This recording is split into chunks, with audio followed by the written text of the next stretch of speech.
இந்தாங்க. ஆமா, எங்கேயோ வெளியில போறேன்னு சொல்லிட்டு இங்க வந்து உட்கார்ந்துருக்கீங்க. இந்தாங்க காஃபி சாப்பிடுங்க. மாப்பிள்ளைக்கு ஒரு கிஃப்டா ஒரு வாட்ச் வாங்கலான்னு போலான்னு இருந்தேன். அதுக்குள்ள இவ்வளவு ரகலை ஆயிடுச்சு. ரொம்ப வேதனையா இருக்குங்க. நம்மளை சுத்தி ஏன் இப்படி ஒண்ணு மாத்தி ஒண்ணு பிரச்சனையாவே நடந்துகிட்டு இருக்கு? ஆச்சரியமா இருக்கு. நான் தான் எப்பவுமே உணர்ச்சி வசப்பட்டு பேசுவேன். நீ பொறுமையா இருப்ப, நீயே கொந்தளிச்சு பேசுற. கொந்தளிக்காம என்னங்க பண்றது? முன்ன பின்ன தெரியாத ஆம்பளை தான் நம்ப முடியாதுன்னா பொம்பளைய கூட நம்ப முடியாம போச்சு. ஆனா நீ பணிந்து சரியான மடத்தனம்.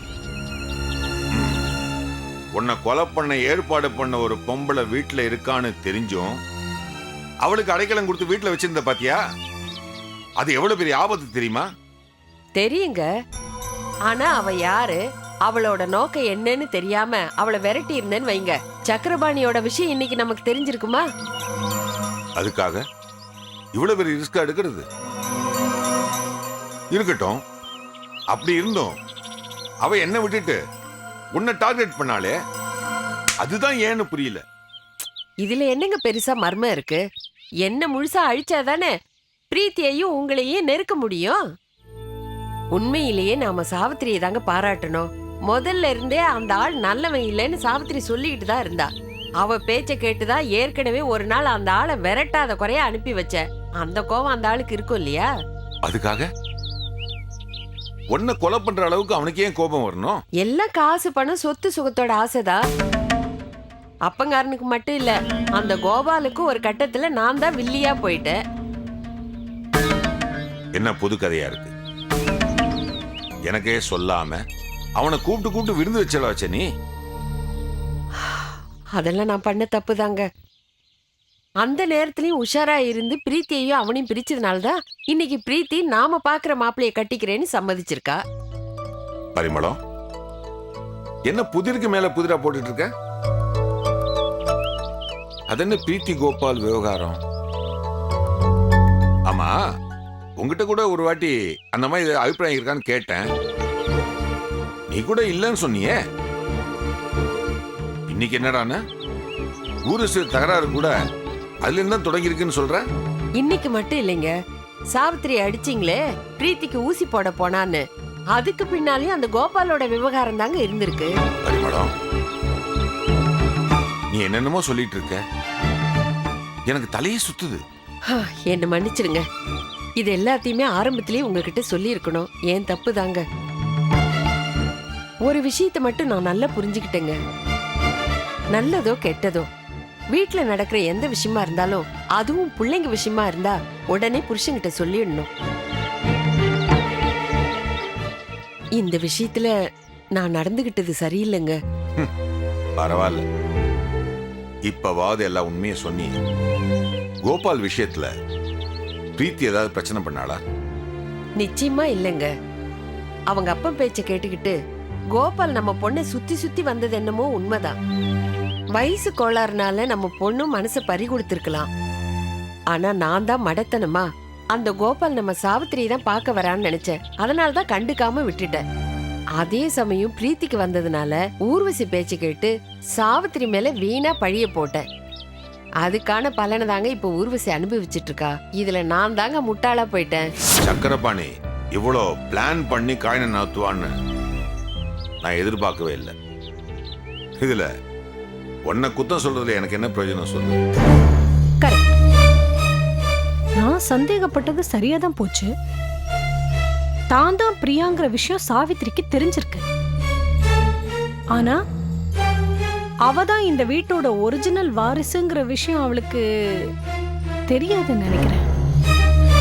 எஸ், டெய்ஸிக்கு தெரிஞ்ச அந்த உண்மை சாவித்திரிக்கு தெரிய சான்ஸே இல்லை. எங்க அப்பா அந்த முத்து நான் நல்லா இருக்கணும்ன்றதுக்காக டெய்ஸியை மிரட்டி அந்த உண்மையை குழி தோண்டி புதைச்சிருக்கணும். தேங்க் காட், நல்ல வேளையா கடவுள் சரியான சமயமா பார்த்து என்ன அந்த ஹாஸ்டலுக்கு அனுப்பிச்சிருக்காரு. இல்லைன்னா அந்த பர்த் சர்டிபிகேட் என் கையில கிடைச்சிருக்காது. சோ இந்த உண்மை நானா சொல்லாம வேற யாருக்கும் தெரியறதுக்கு சான்ஸே இல்லை. இந்த உண்மை தெரிஞ்சது 2 பேருக்கு. ஒருத்தி அந்த டெய்ஸி, அவ செத்து போயிட்டா. இன்னொருத்தர் எங்க அப்பா முத்து, அவரும் ஜெயிலுக்கு போயிட்டாரு. சை, நான் ஒருத்தி அந்த ஆளை போய் எங்க அப்பா எங்க அப்பான்னு சொல்லிட்டு இருக்கேன் மடைச்சி. அதுக்கப்புறம்னு பார்த்தா இந்த உண்மை தெரிஞ்சது அந்த சக்கரபாணிக்கு. அந்த சக்கரபாணி எங்க அப்பாக்கு விரோதி ஆயிட்டான்.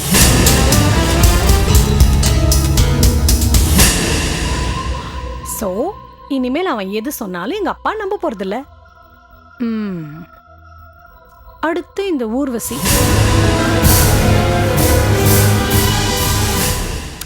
அவளை பத்தி கவலைப்பட வேண்டாம். அவளைதான் இந்த வீட்டை விட்டே துரத்தியாச்சே. இந்த கல்யாணம் வரைக்குமாவது அந்த ஊர்வசியை நம்ம கூடவே வச்சுக்கலாம் நினைச்சேன். அவ என்னடான்னா அந்த சக்கரபாணிக்கும் கோபாலுக்குள்ள விசுவாசமா இருக்கா. என்ன பண்றது?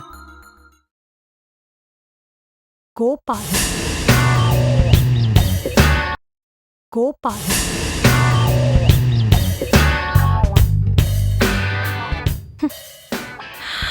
எனக்கு மட்டும் இந்த கோபாலை மறந்துட்டு வாழணும்னு ஆசையா என்ன? ஆனா எங்க அப்பா அம்மா இந்த சொத்து சொகம் இதெல்லாத்தையும் விட்டுட்டு அந்த அண்ணுக்காவடி கல்யாணம் பண்ணிக்கிட்டு நான் என்ன செய்யறது? ஐயோ, என்னால நினைச்சு கூட பார்க்க முடியல. இல்ல, அந்த கோபால் வேணாண்டா சாமி. எனக்கு இந்த சொத்து தான் முக்கியம். என்னால இதை விட்டு தர முடியாது. அவன் கிடக்குறான். சரி, இப்போ நான் கரெக்ட் பண்ண வேண்டிய ஒரே ஆள் அந்த சாவித்ரி மட்டும்தான். அவ பிரியாவா சாவித்ரியா அதை பத்தியெல்லாம் எனக்கு கவலை இல்லை. ஆனா இந்த கல்யாணம் வரைக்குமாவது சென்டிமெண்டா பேசி எப்படியாவது அவளை நம்ம கைக்குள்ள வச்சுக்கணும். Yes, that is the perfect thing to be done. நடந்தது எல்லாத்தையும் விடு. பிரீத்தி மனசுல கோபால் இருக்கானா இல்லையா? நிச்சயமா இல்லைன்னு தான் சொல்லுவேன். நேத்து ராத்திரியே நான் வாய் விட்டு கேட்டுட்டேன். அதுக்கு அவ என்ன சொன்னா தெரியுமா? எனக்கு அப்பா அம்மா சந்தோஷம்தான் முக்கியம், என் மனசை கல்லாக்கிக்கிட்டேன்னு சொன்னா. நிஜமாவே நம்ம பொண்ணு பிரீத்தி அப்படி சொன்னால பரிமளம்? கேட்கறதுக்கே ரொம்ப சந்தோஷமா இருக்கு. ஆனா நேத்து நச்சனார்கனி பையன் விஷயமா நான் பேசும்போது பிரீத்தி முகத்துல ஒரு ரியாக்ஷனும் இல்ல, சாவித்திரி முகத்திலயும் சந்தோஷம் இல்ல. நானும் அதை கவனிச்சேங்க. பிரீத்தியோட குழப்பம் நாம எதிர்பார்த்ததுதான். ஆனா சாவித்திரி துப்பவும் முடியாம விழுங்கவும் முடியாம இருந்தாளே, அதுதாங்க எனக்கு ஒண்ணும் புரியல. ஆனா அதுக்கும் காரணம் இருக்கு. அது அவளுக்கு பிரீத்தி மேல இருந்த அளவுக்கு அதிகமான அன்பு.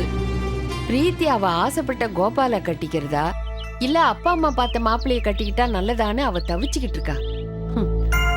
அது எனக்கு தாங்க புரியும். அப்படி ஒரு அதிசய மனசு அவளுக்கு. நீ சொல்றதான் உண்மையா இருக்கலாம். சாவித்ரி நம்ம வெவ்வேறு கோணத்துல பார்த்தாலும் கடைசியா பார்த்தா நம்ம வீட்டுல சாப்பிட்ட சாப்பாட்டுக்காக நமக்கு விசுவாசமா இருந்த ஒரே ஜீவன் அவதான். அதுல இன்னுமாங்க உங்களுக்கு சந்தேகம்? சக்கரபாணியோட சூழ்ச்சி, ஊர்வசியோட சூதுவாது, இது எதுவுமே இல்லாம இருந்தோம். பாவங்க சாவித்ரி, அவ அப்பாவித்தனத்தால மாட்டிக்கிட்டு நம்ம கிட்டேயும் கெட்ட பேர் எடுத்துக்கிட்டா. அதெல்லாம் நாம புரிஞ்சுக்கதாங்க இவ்வளவு நாளாய் போச்சு. பரிமளம், நீ சொல்றபடி பார்த்தா நானும் நிறைய தப்பு பண்ணிருக்கேன். இருந்தாலும் எனக்கு தெரிஞ்ச ஒரு உண்மைய இவளெல்லாம் நான் உங்ககிட்ட இருந்து மறைச்சிட்டேன். அதுக்கு நான் ரொம்ப வருத்தப்படுறேன். சாவித்ரி என் உயிரையே காப்பாத்தினதுக்கு அப்புறம் என் மனசுக்குள்ள ஒரு சின்ன நிழல் இருந்துச்சு. வேண்டாம், நீங்க எதை பத்தி வேணாலும் பேசுங்க. தயவு செஞ்சு அந்த விஷயத்தை பத்தி பேசாதீங்க. இப்ப நினைச்சாலே என் உடம்பெல்லாம் நடுங்குது.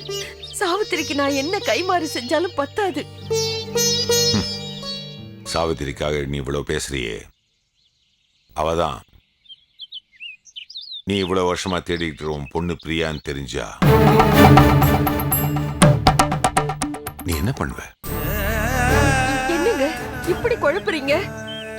இல்ல பரிமளம், நான் தெளிவா தான் இருக்கேன்.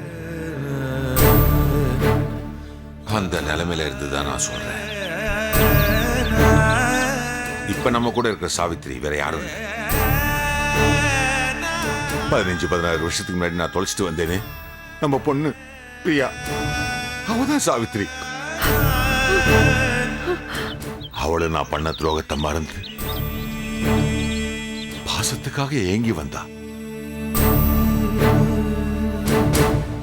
அந்த கார் டிரைவர் முத்துவோட பொண்ணுன்னு நினைச்சு நான் எவ்வளவு கொடுமைப்படுத்திருக்கேன் தெரியுமா?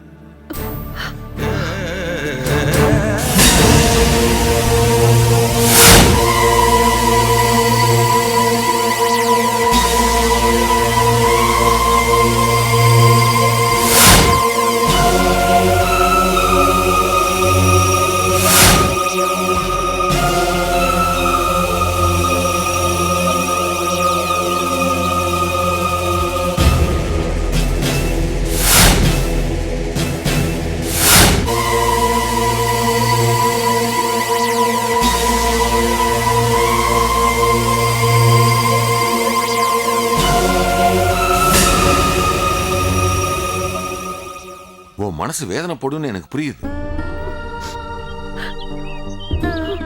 இருந்தால் என்ன மன்னிச்சிருமா.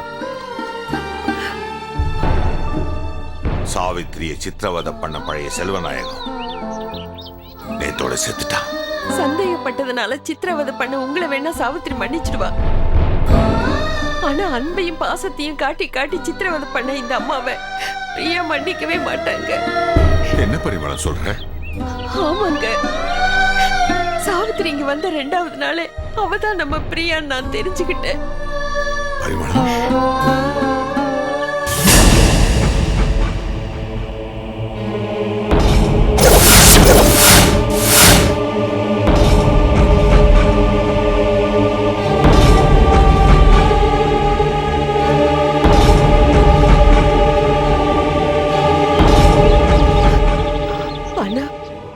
உங்களுக்கு தெரிஞ்ச மறுபடியும் அவளை துரத்தி விட்டுருவீங்களோன்னு நான் அவளுக்கு செஞ்ச கொடுமை இருக்க. அது இந்த உலகத்துல எந்த தாயும் செய்யாத கொடுமைங்க.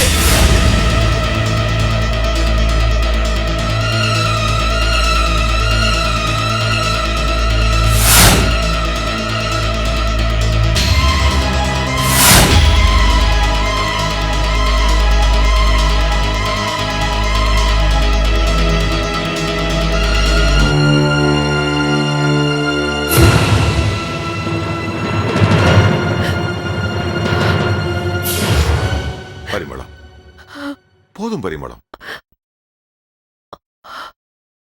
வாழ்கைக்கு மட்டும் இல்ல, நம்ம பொண்ணு பிரியா, அதான் சாவித்திரியோட கண்ணீருக்கும் சீக்கிரம் ஒரு முடிவு காணலாம். இவ்வளவு நாள் பொறுத்துக்கிட்ட, இன்னும் கொஞ்ச நாள் பொறுத்துக்க. பிரீத்தியோட கல்யாணம் முடிஞ்ச மறுநாளே பிரீத்தி, சாவித்திரி 2 பேரையும் கூப்பிட்டு எல்லா உண்மையை சொல்லி சாவித்திரிய நம்ம பொண்ண மனப்பூர்வமா ஏத்துக்குவோம். உனக்கு சம்மதம் தானே? எங்க நிஜமாதான் சொல்றீங்களா? சத்தியமா சொல்ற, உண்மையில ஆன படிமளம். அது வரைக்கும் இந்த விஷயம் போது யாருக்கும் தெரிய வேணாம். உனக்கே தெரியும் நம்ம பொண்ணு பிரீத்தி எவ்வளவு பொசசிவான பொண்ணுன்னு. ஆமாங்க, நீங்க சொல்றது என்னவோ 100க்கு 100 உண்மைதான். அதனாலதான் சாவித்திரி கட்டி பிடிச்சி பிரியான்னு கூப்பிடணுங்கிற ஆசை எனக்கு இருக்கு. உங்களோட அனுமதிக்காக தான் காத்துக்கிட்டு இருக்கேன். கவலைப்படாத பரிமளம், உன்னை ரொம்ப நாள் காக்க வைக்க மாட்டேன். சத்தியமான நம்பு. சரிங்க, மத்தியானத்துக்கு மேல பிரீத்தியை கூட்டிட்டு கடத்தெருவுக்கு போலான்னு இருக்கேன். நீங்களும் வரீங்களா? இல்லம்மா, நீங்களாம் போயிட்டு வாங்கம்மா. நாளைக்கு என்னால கம்பெனிக்கு போக முடியாதனால இன்னைக்கு நான் தலையை காமிச்சிட்டு வந்துடுறேன். கொஞ்சம் வேலை இருக்கு. நீ குழந்தைங்களை கூட்டிட்டு போயிட்டு வாமா. சரிங்க, போயிட்டு வா.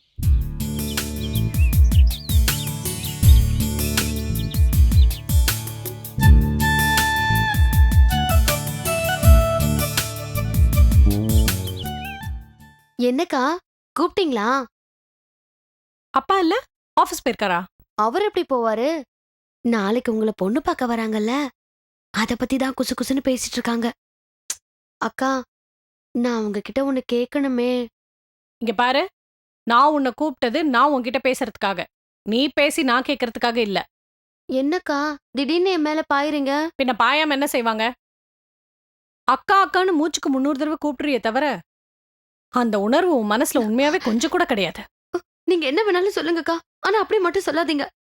உங்களுக்கு வேணா நான் வேலைக்காரியா இருக்கலாம், ஆனா நீங்க என் கூட பிறக்காத அக்கா அக்கா. இன்னொரு தடவை என் அக்கான்னு கூப்பிட்ட உன்னை அப்படியே கொன்னுடுவேன்.